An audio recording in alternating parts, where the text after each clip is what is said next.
Hello बच्चा company, कैसा मेरा बच्चा? उम्मीद है मेरे सारे बच्चे बहुत अच्छे होंगे। आज हम बकायदा बात करेंगे, बहुत एक अलग तरीके का हमारा लेसन है। लेसन का नाम सामने दिख रहा है, Nazism and the rise of Hitler, नाज़ीवाद और हिटलर का उदय। इस लेसन को हम बहुत अच्छे से पढ़ेंगे।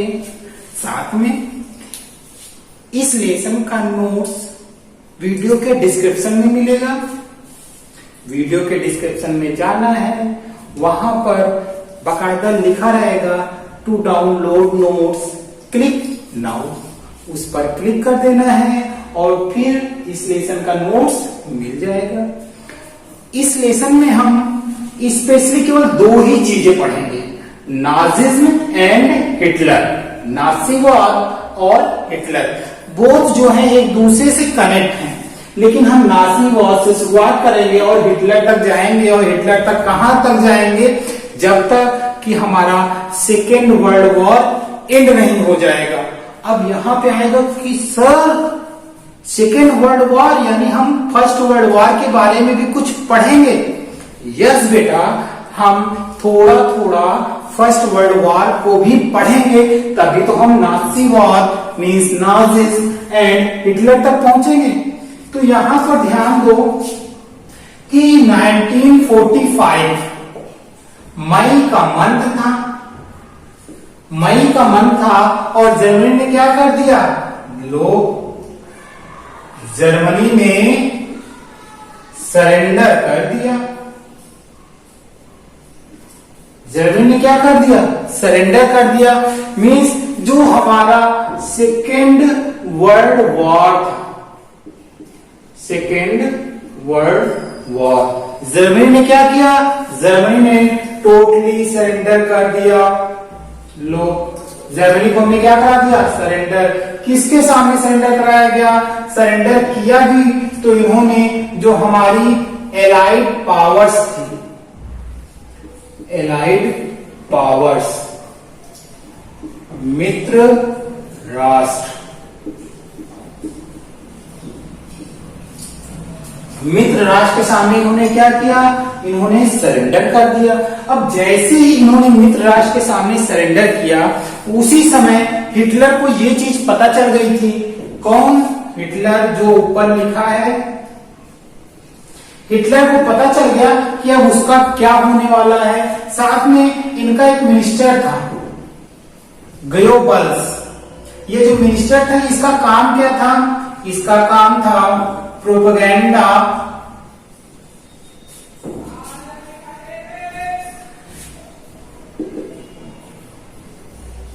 ये प्रचार करता था।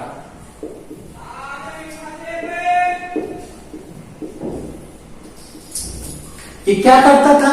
प्रचार कर किसका? हिटलर का। हिटलर के बारे में प्रचार करता था, उनकी पॉलिसीज को लेके, या फिर वो हिटलर क्या वर्क कर रहा है जर्मनी में पूरा प्रचार कर रहा है। तो गोयबल्स और हिटलर दोनों को पता था कि अब क्या होना है। दोनों कहां भाग के गए?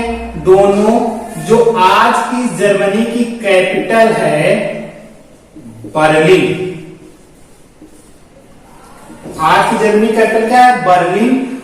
वहां पे ये भाग के गए, और भाग के जब गए तो इन्होंने वहां पे जो बुक में ही पता चलता है वो बताते हैं। जर्मनी में इन्होंने क्या किया? Committed suicide.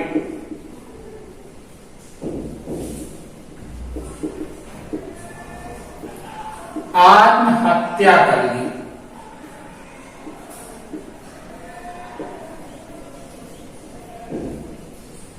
किसी बच्चे को कोई समस्या नहीं होनी चाहिए, क्योंकि मैं दोनों लैंग्वेज का यूज कर रहा हूं। बच्चों ने कहा था मुझसे कि सर आप इंग्लिश में लिख देते हैं तो हिंदी वाले बच्चे थोड़ा बहुत समझ तो लेते हैं, लेकिन बोर्ड पे भी हिंदी लिखा करिए तो और अच्छा रहेगा। तो मैंने वो भी शुरू कर दिया। ठीक, तो हिटलर और गोयबल्स ने क्या किया? बर्लिन में आत्महत्या कर ली, कमिटेड सुसाइड। जैसे इन्होंने आत्महत्या की, अब 1945 ये डेट याद रखना, जर्मनी ने क्या किया था? सरेंडर किया था। जैसे ही जर्मनी ने सरेंडर किया उसी समय जर्मनी में एक प्लेस है, मीन सिटी है न्यूरेमबर्ग। कौन सी सिटी है? न्यूरेमबर्ग।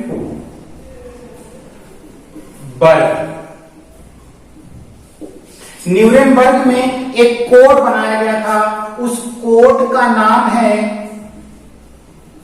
इंटरनेशनल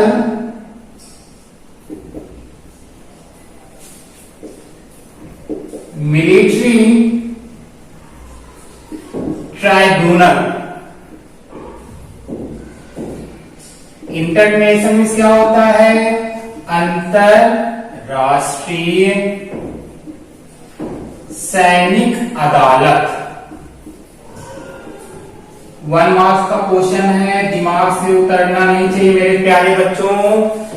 एक क्वेश्चन है 1945 का कि जर्मनी ने सरेंडर किया, किसके सामने किया था? एलाइड पावर्स के सामने किया। हिटलर और गोबल्स कहां भाग के गए? बर्लिन। बर्लिन के एक टैंकर में, यानी बर्लिन शहर में एक टैंकर मिला होगा, उसी में पूरे फैमिली के साथ उन्होंने क्या किया? कमिटेड सुसाइड, आत्महत्या कर ली। उसके बाद जर्मनी में ही मीन्स न्यूरेमबर्ग में एक इंटरनेशनल मिलिट्री ट्राइब्यूनल, अंतरराष्ट्रीय सैनिक अदालत बनाया गया, जिसका काम क्या था कि जो जर्मनी ने किया है, जर्मनी ने जो किया है उसके बदले इसके ऊपर कार्रवाई की जाए। अंतरराष्ट्रीय सैनिक अदालत इसकी हियरिंग करेगा, सुनवाई करेगा। इसके बाद हिटलर और जर्मनी को दोषी माना जाएगा। क्लियर हो गया? दोषी माना जाएगा। तो इसने सुनवाई करने के लिए इसको क्या मिला था काम? जो इंटरनेशनल ट्राइब्यूनल कोर्ट है, अब यहाँ पे नीचे लिखते हैं, ज्यादा सही रहेगा। तो जो इंटरनेशनल ट्राइब्यूनल कोर्ट है, इसको करना क्या था? Prosecute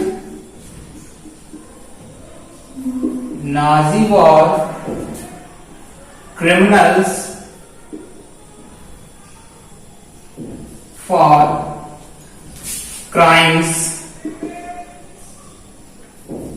against peace, against humanity.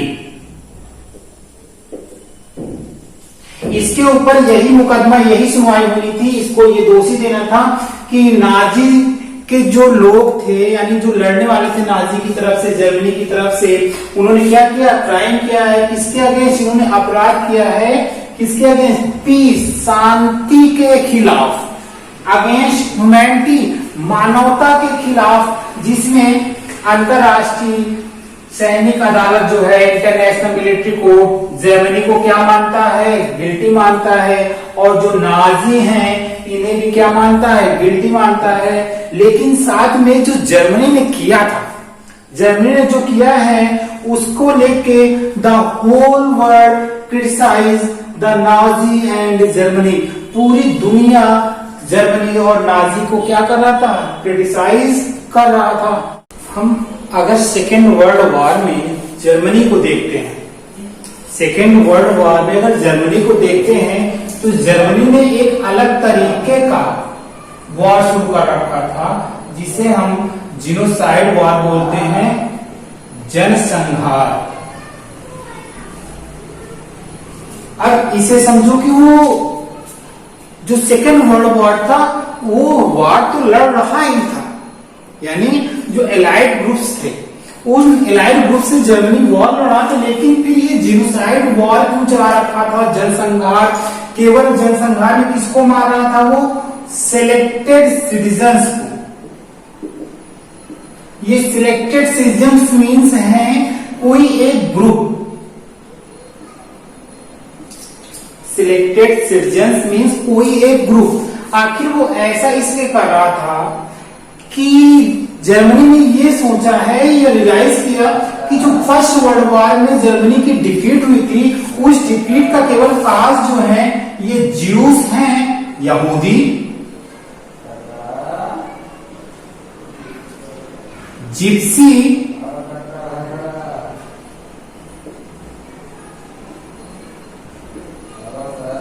और साथ में जो जो वहां के पोलिश सिटीजन थे,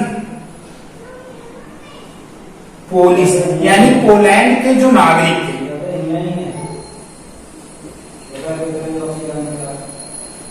पोलैंड के नागरिक, तो इसीलिए उसने जिनोसाइड वॉर स्टार्ट कर रखा था, सिलेक्टेड ग्रुप्स के लोगों को मार रहा था, जिसमें अगर हम देखें तो उसने केवल यहूदी को 60 लाख किल किया था। कितने? 60 लाख यहूदियों को मार डाला उसने, मार डाला। अब 60 लाख के बाद अगर हम जिप्सी की बात करें तो 2 लाख जिप्सी को भी इसने उड़ा दिया, 2 लाख जिप्सी को मार दिया, और साथ में 10 लाख जो पोलिश सिविलियंस थे, जो इनोसेंट हैं, जिनका कोई भी रोल नहीं है, एकदम सामान्य नागरिक है, मासूम बोल सकते हो, ठीक। तो उसको क्या किया गया? मार दिया गया। मारने की वजह केवल यही थी कि जर्मनी और हिटलर को यह लग रहा था कि इन्हीं की वजह से जर्मनी फर्स्ट वर्ल्ड वॉर क्या होता है? डिफीट होता है, इस वजह से इनको मारा गया। अब अगर इनकी संख्या देखो, केवल 60 लाख, 2 लाख और 10 लाख, तो इतने लाख लोगों को मारना बहुत बड़ा काम है। तो उसको मारने के लिए किलिंग सेंटर्स बनाए गए, किलिंग सेंटर्स, यानी जिसको बोलते हैं कत्ल खाना, कत्ल खाना। अब इतने बड़े बड़े कत्ल खाने कहां से आएंगे किलिंग सेंटर? तो जर्मनी ने एकदम सिंपल रास्ता निकाला, एकदम सिंपल रास्ता कि एक काम करो, इनको हम बहुत आसानी से मार सकते हैं, केवल करना क्या है? ऑस्विट्ज दे दिया जाए बस। यानी एक ऐसा चैम्बर बना दिया जाए, उस चैम्बर में हम जहरीली गैस भर दें, जहरीली गैस भर देते हैं, तो उसमें मान लो ये छोटा सा एक कमरा है, एक छोटा कमरा है, इसमें हमने कहा 10 पीपल्स की कैपेसिटी है, लेकिन क्योंकि जर्मनी को यहूदी जो ज्यूज हैं, जिप्सी हैं, पोलिश सिविलियंस सिटीजन्स, इन्हें मारना था, तो उस कमरे में 10,000 1000 जितने अधिक से अधिक आ सके। और उसमें क्या किया जाता था? पहले से बना था ऑस्विट्ज, यानी विष का सेंटर्स था पूरा, उसमें केमिकल डाला जाता था, और उसमें जैसे सब जाए सांस लेने की समस्या है, और क्या हो गए?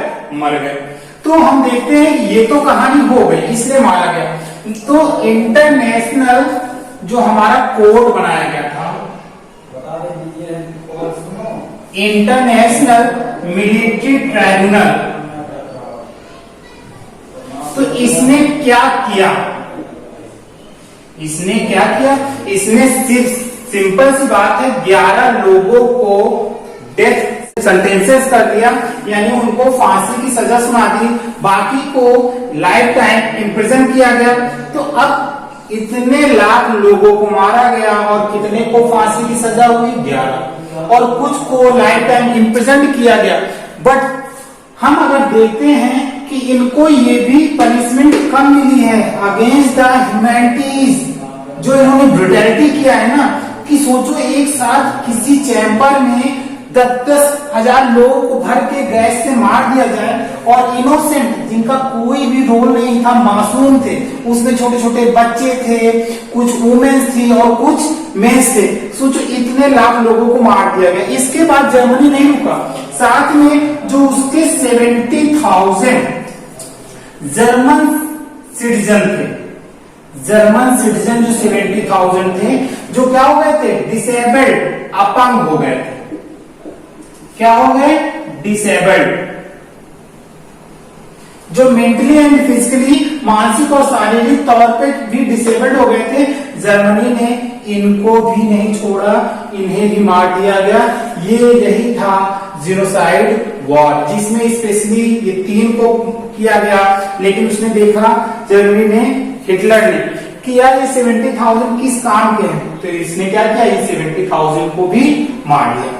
But when Germany surrendered in May 1945, जैसे ही जर्मनी ने सेकेंड वर्ल्ड वॉर में सरेंडर किया मई 1945, तो इस बार एलाइड जो पावर्स हैं, जो एलाइड पावर्स हैं, जीत गई।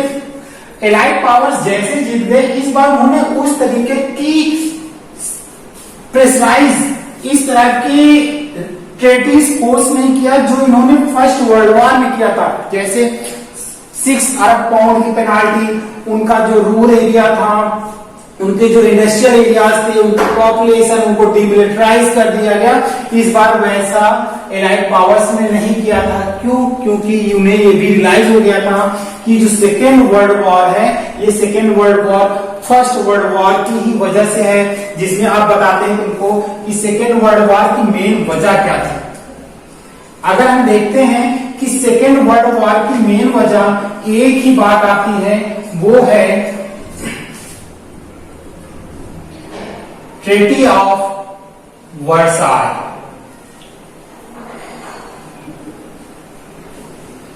वर्साय की संधि।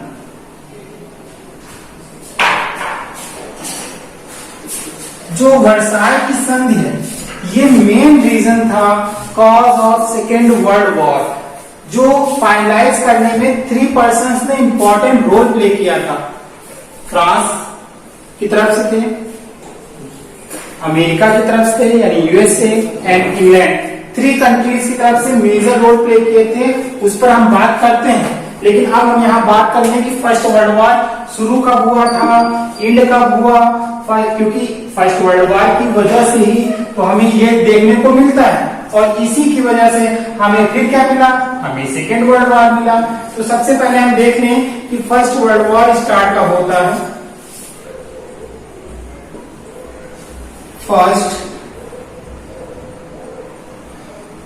वर्ल्ड वॉर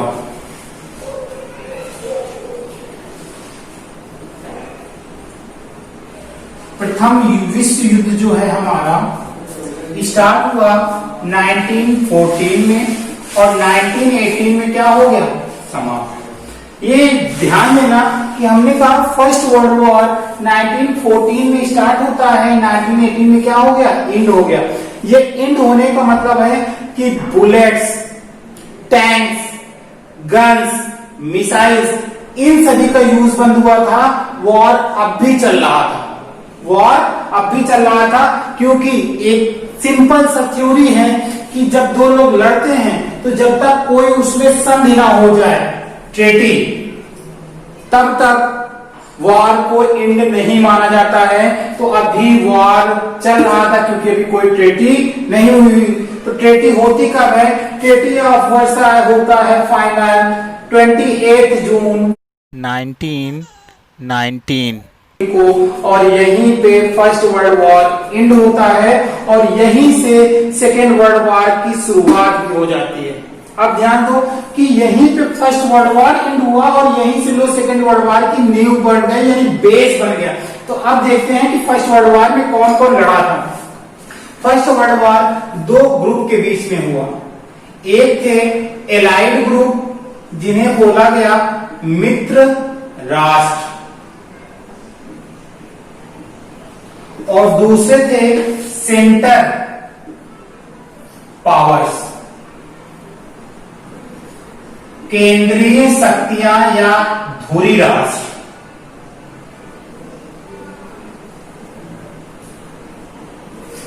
अब एलाइड पावर में सबसे आगे अगर कोई देश था तो वो है फ्रांस। सबसे आगे कौन था, फ्रांस। इसके बाद अगर कोई आता है तो वो है इंग्लैंड।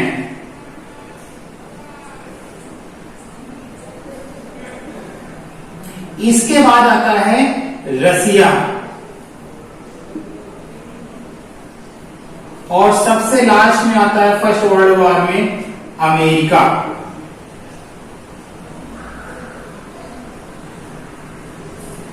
सबसे लास्ट में कौन आता है, अमेरिका आता है। अब हम केंद्रीय शक्तियों में देखते हैं। सबसे आगे रहते हैं जर्मन बाबू,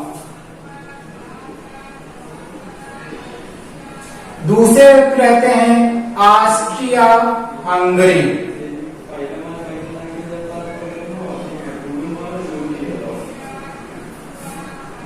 ऑस्ट्रेलिया कोई नहीं समझेगा बच्चा लोग, ऑस्ट्रिया की बात हो रही है, नहीं तो ऑस्ट्रेलिया पहुंच जाओ कह दो सर वहां की कैपिटल कैनबरा है। फिर इसके बाद आते हैं Ottoman empire means Turkey.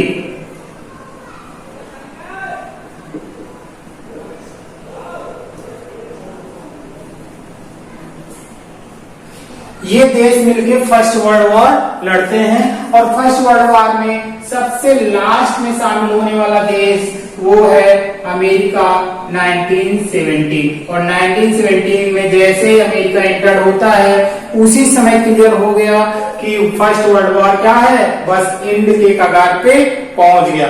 Allied power और सेंट्रल पावर्स के बीच में हमारा फर्स्ट वर्ल्ड वॉर होता है, जिसमें एलाइड पावर मेजर कंट्रीज कौन सी है, फ्रांस है, इंग्लैंड है, रसिया। रसिया की अगर हम बात करें तो रसिया 1914 से 1917 तक वर्ल्ड में पार्टिसिपेट करता है और अमेरिका की एंट्री 1917 में होती है। अमेरिका की एंट्री 1917 में होती है, यानी जब तक वर्ल्ड वॉर नहीं होता। और सेंट्रल पावर्स में हमारी जर्मनी मेजर में है, ऑस्ट्रिया, हंगरी और ऑटोमन एम्पायर, इन्होंने वॉर लड़ा। और जैसे ही जो एलाइड पावर्स हैं इन्होंने सेंट्रल पावर्स को जर्मनी के साथ साथ इनको जैसे डिफीट किया, फर्स्ट वर्ल्ड वॉर हमारा क्या होता है, एंड होता है। जैसे ही हमारा फर्स्ट वर्ल्ड वॉर एंड होता है उस समय जर्मनी की सिचुएशन एकदम खराब थी। जर्मनी क्या था, एकदम अनरेस्ट एंड डाउटफुल कंडीशन में था, अनरेस्ट एंड डाउटफुल कंडीशन। तो उस अनरेस्ट एंड डाउटफुल जो कंडीशन थी किसके अगेंस्ट थी, उस समय जो वहां का सम्राट था विलियम सेकेंड के अगेंस्ट डाउट, अनरेस्ट था, असंतोष की भावना थी। तो इन्होंने क्या किया, on 10 November 1918 resigned from his post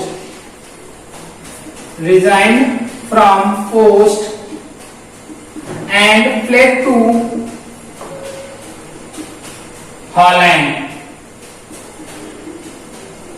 जब इनके खिलाफ पूरी तरह से अनरेस्ट हो गया, डाउट हो गया, तो इन्होंने 10 नवंबर 1918 को क्या किया, रिजाइन किया और कहां भाग गए, हॉलैंड भाग गए। तो इनके बाद तुरंत रिस्पॉन्सिबिलिटी जर्मनी के जो चांसलर थे उन्होंने ली, लेकिन चांसलर भी उस कंडीशन को सुधार नहीं सके। रिजल्ट क्या हुआ, चांसलर ने भी रिजाइन कर दिया। जैसे ही चांसलर ने रिजाइन किया तुरंत जर्मनी में फॉर्म किया गया डेमोक्रेटिक कॉन्स्टिट्यूशनल इस्टेब्लिश किया गया। क्या इस्टेब्लिश किया गया, डेमोक्रेटिक कॉन्स्टिट्यूशनल इस्टेब्लिश कर दिया गया। क्यों, क्योंकि अब कंडीशन बहुत खराब हो गई थी। और जैसे ही डेमोक्रेटिक कॉन्स्टिट्यूशनल इस्टेब्लिश किया गया वहां पर डेमोक्रेटिक पार्लियामेंट फॉर्म की गई, डेमोक्रेटिक पार्लियामेंट फॉर्म किया गया। कहां पे, इन वाइमर। अब वाइमर में फॉर्म किया गया, इसीलिए इसको बोला जाता है the rise of Weimar Republic.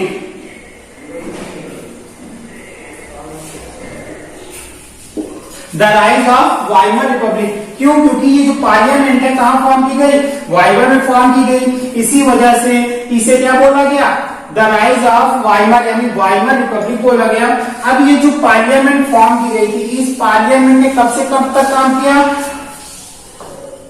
Which word from 1919 to 1933 in place of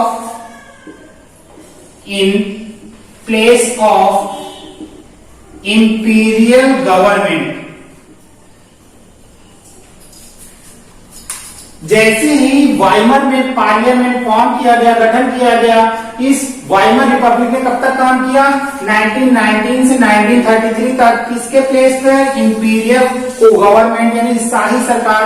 जो कौन थी, विलियम सेकेंड था, क्योंकि विलियम सेकेंड तो पहले ही फ्लेड कर गया, भाग गया। तो इंपीरियल गवर्नमेंट। अब ये जो पार्लियामेंट है, ध्यान समझना, ये जो पार्लियामेंट है, पार्लियामेंट कैसी थी, इलेक्टेड पार्लियामेंट थी, इलेक्टेड पार्लियामेंट। यानी इस पार्लियामेंट में सभी का क्या होता था, इलेक्शन होता था। और इलेक्शन में पार्टिसिपेट कौन करते थे, elected parliament was elect by all the adults of Germany, जो जर्मनी के सभी एडल्ट थे। अब अगर फ्रेंच रेवोल्यूशन तुम्हें कुछ भी ध्यान है, फ्रेंच रेवोल्यूशन फ्रांसीसी क्रांति जो 14 जुलाई 1789 को हुई, तो उसके तहत सबसे पहले तो जो 1791 का कॉन्स्टिट्यूशन आता है, वहां पे राइट किसको मिलता है, केवल मेन को, वो भी 25 ईयर एबव, जो 3 डेज तक क्या देते थे, लेबर टैक्स। लेकिन यहाँ पे जर्मनी का हम देखते हैं, तो जर्मनी की जो पार्लियामेंट है, और जर्मनी की पार्लियामेंट का नाम क्या है, राइक्सटाग। क्या है, राइक्सटाग, यानी जो जर्मन का उस समय नाम था जर्मन राइट था, जर्मन राइट। तो जर्मनी की पार्लियामेंट के लिए हम क्या करते थे, इलेक्ट करते थे इलेक्टेड रिप्रेजेंटेटिव्स, और इलेक्टेड रिप्रेजेंटेटिव्स कैसे रहते थे, ऑल द एडल्ट, यानी सफरेज एडल्ट जो सिस्टम था, उसके तहत राइट स्टैग का क्या किया जाता था, इलेक्टेड किया जाता था, जो किसके लिए काम कर रही थी, कंट्री के लिए काम कर रही थी, किसके प्लेस पे, इंपीरियल गवर्नमेंट के प्लेस पे। कब से कब तक, 1919 से 1933, और ये कब तक चलता है। अब जैसे ही 28 जून, ध्यान समझना, ट्रेटी ऑफ वर्साय साइन होता है, 28 जून 1919 को ट्रेटी ऑफ वर्साय साइन होता है। यहाँ पे 2019 लिखा है, इसको 2009 में पकड़ना, 1919 को निकल गया होगा। तो जैसे ही 28 जून 1919 को साइन होता है, तुरंत हमारा फर्स्ट वर्ल्ड वॉर एंड होता है, और ट्रेटी ऑफ वर्साय के तहत हमें एक नई सिचुएशन देखने को मिलती है जर्मनी में, जो हम लोग नेक्स्ट पार्ट में पढ़ेंगे। यहाँ पे जहां भी डाउट रहे वो कमेंट में बेटा कर देना। साथ में सारे बच्चे यहाँ पे जो 2019 लिखा था, इसे करेक्ट करके पढ़ेंगे। 1919 है,